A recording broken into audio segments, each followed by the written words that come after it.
In the silent architecture of empires, collapse rarely announces itself with war cries or burning cities. It often begins in ink, stamped onto parchment, hidden inside administrative language that most people never read closely enough to fear.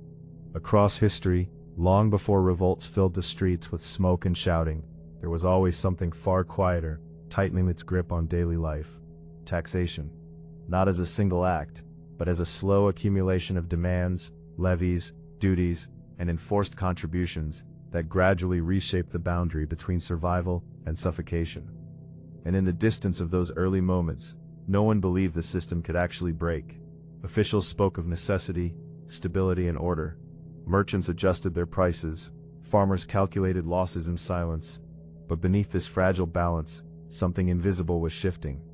Because every empire, no matter how powerful, depends on one fragile agreement: that the weight imposed from above remains tolerable below. And when that agreement begins to crack, history starts moving toward rupture. Long before anyone notices, the fall has already begun. Long before revolts ignited, societies were structured around predictable rhythms of production and extraction. In ancient cities, markets opened with the sound of bargaining voices, caravans arrived carrying goods from distant regions, and labor defined the limits of survival. Taxes existed everywhere, embedded in trade routes, land ownership, and even basic transactions. In many cases, they were accepted as part of order itself, a price for protection and infrastructure. Roads were maintained, armies were funded, rulers justified their demands through the promise of stability. For a time, this exchange felt balanced enough to sustain belief in the system. People adapted, built strategies around obligations, and normalized deductions from their labor. But beneath this appearance of equilibrium, the structure depended entirely on economic continuity. As long as production expanded, taxation could increase without immediate consequence. Yet history shows that this balance was never stable. It was only delayed tension, waiting for pressure to concentrate in places too fragile to absorb it. The first cracks rarely appeared in palaces or councils. They appeared in fields, workshops, and crowded urban homes, where margins of survival were already thin. A small increase in grain tax meant fewer reserves for winter. A new trade duty meant reduced profits for merchants already struggling with competition. Individually, these changes seemed manageable, but cumulatively they created a silent compression across society. Families began to sell possessions earlier in the year. Workers extended their hours just to maintain the same standard of living. Local economies adjusted downward without formal acknowledgement. And yet official records often showed stability, even prosperity, because numbers on paper did not reflect exhaustion in human bodies.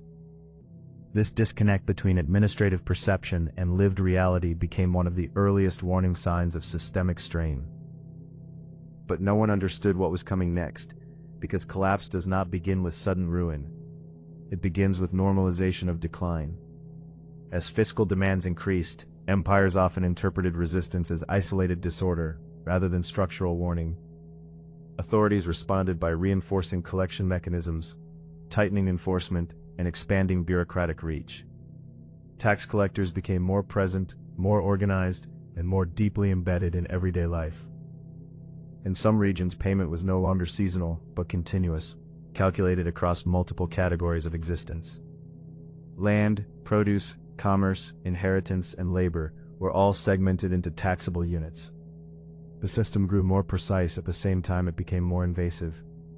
And with every adjustment designed to improve efficiency, public tolerance eroded further. People did not immediately revolt.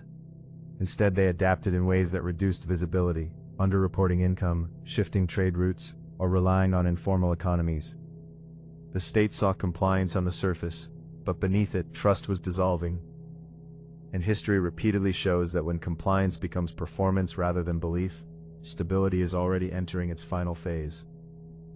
In several historical periods, taxation did not merely fund governance, it defined hierarchy.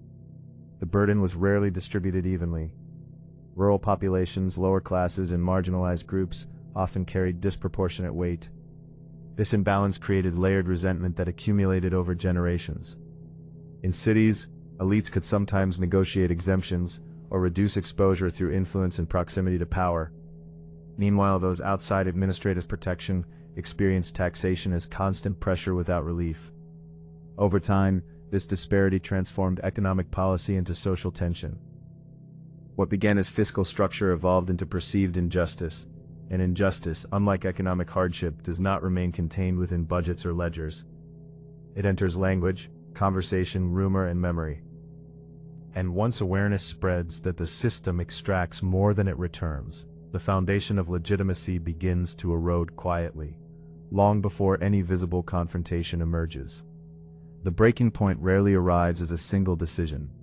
It emerges when multiple pressures converge: rising taxation, declining productivity, external conflict, or environmental strain.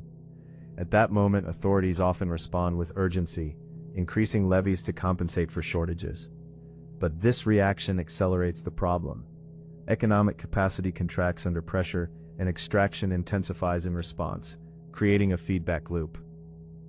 Historical records from collapsing systems reveal a consistent pattern.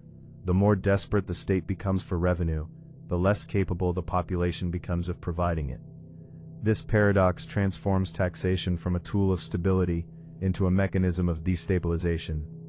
And yet, from within the governing structure, the logic appears rational. Expenses must be met, armies must be paid, infrastructure must be maintained. But no one sees that the system is no longer expanding. It is consuming itself to preserve the illusion of continuity. When the system finally begins to fail, it does not do so uniformly. Some regions break earlier than others, trade routes collapse, local officials lose control over collection, currency devalues under pressure of forced extraction and declining trust. In urban centers, markets begin to shrink, not because goods disappear, but because participation declines. People trade less, hide more, conserve what little stability remains in private spaces. At the same time, enforcement becomes harsher, creating visible tension between authority and population.